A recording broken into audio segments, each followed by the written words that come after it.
The tragedy of the slow thinker. Slow thinkers are the ruin of civilization. Yes, I said it. The plodding, the overcautious, the ones who stare at a problem as if they must first dissect its corpse before they dare form a thought. These people call themselves deep. They mistake their paralysis for wisdom. They assume truth is a turtle, that one must sit in lotus position and meditate endlessly before daring to form an opinion. But let me tell you a secret, one that will offend the monks, the scholars, and the entire cult of slow, methodical reasoning. Truth is often caught in flight. It flashes before you like lightning. Blink, and you miss it. The timid thinkers, the ones who fear the cold waters of insight, will never grasp it. They will tell you that to move quickly is to be shallow, that speed is the enemy of depth. But do not listen to them. They are afraid of being wrong, afraid of being ridiculous, afraid of taking a plunge into the unknown without first tying 1,000 safety ropes. Nietzsche understood what they never will. Some truths must be seized in a single fearless motion, or they will never be grasped at all. So tell me, are you one of them? Or do you have the stomach for a philosophy that moves at the speed of lightning? The superstition of the slow thinkers. The world worships the slow thinker. They put them on pedestals, calling them deep, wise, thoughtful. But in truth, most of them are nothing but paralyzed cowards, afraid to take intellectual risks, afraid to make mistakes, afraid to leap into the unknown without a 500-page dissertation as their parachute. You know these people, the ones who tell you, well, I need to think about that for a few months, as if truth will slowly reveal itself to them, like a polite guest waiting to be invited in. But Nietzsche laughs at them. He sees them for what they are, the enemies of cold water, the fearful who mistake their own sluggishness for profundity. They cling to the superstition that one must sit on a problem, analyze it for decades, before one can claim to understand it. But let's be honest, has overthinking ever produced revolutionary insight? Did Napoleon sit in a library for decades before deciding to cross the Alps? Did Beethoven need a panel of experts to tell him whether his Ninth Symphony was a good idea? No. They saw, they felt, and they acted. The greatest minds do not drown in thought. They dive, they swim, and they emerge with truth clutched between their teeth. Meanwhile, the plodders, the careful ones, the so-called deep thinkers, stay on the shore, building elaborate theories about the ocean, without ever daring to get wet. The truth is, some insights can only be seized in motion. You must grasp them in an instant, in flight, like a hawk catching its prey.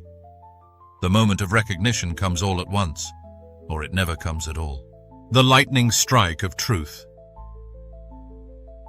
There are truths that can only be caught by surprise, shy, trembling, delicate things that flee from the clumsy hands of the slow thinker. Imagine trying to catch a hummingbird with a bear trap. That's what the overanalyzers do.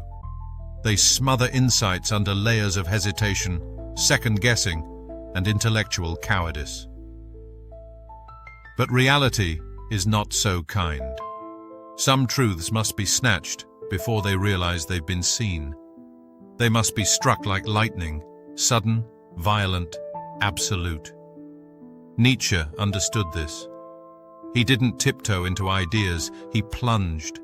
He didn't weigh the pros and cons like some tedious bureaucrat, he attacked.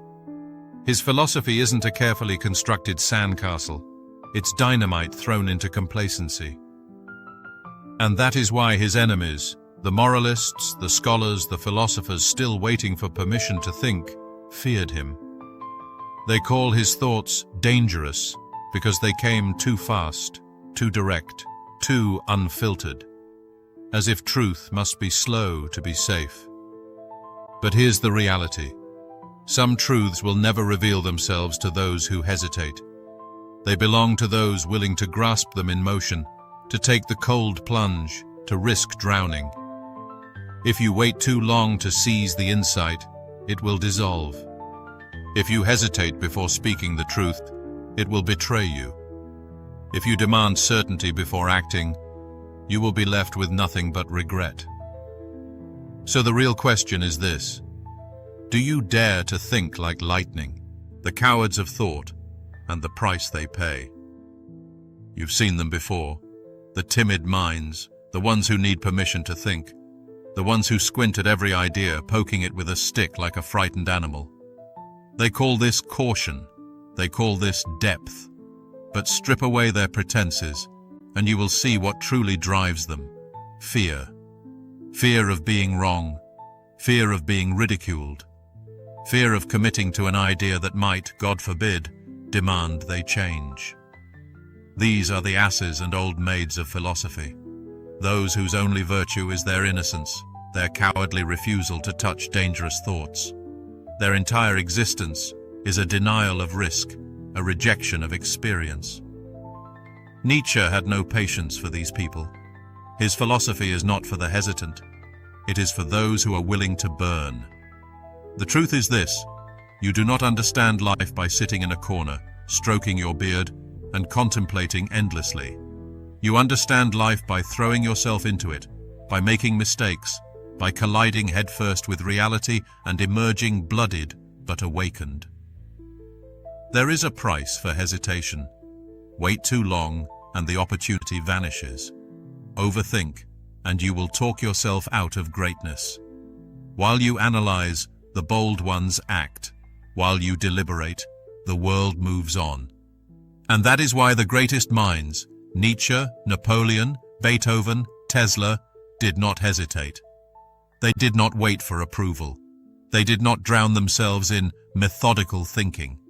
They seized their insights, their truths, their power, suddenly, violently, irreversibly. So I ask you, are you one of them? Or will you die waiting to be certain? Your choice, lightning or ashes. If you take nothing else from this, take this. Slow thinking is not depth, it is delay. Hesitation is not wisdom, it is death. Nietzsche wrote briefly because life is brief. He struck fast because truth moves fast.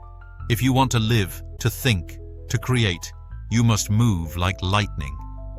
So the next time you hesitate before acting, ask yourself, will I be the hunter or the prey? Will I catch truth in flight or let it slip into oblivion? Will I plunge into the cold water or stand on the shore pretending to be deep? Choose. But choose now. Because if you wait too long, you've already lost. Join the lightning thinkers. If this hit you like a lightning strike, good. Now take that energy and do something with it. Drop a comment below. Are you a lightning thinker, or have you been trapped in hesitation?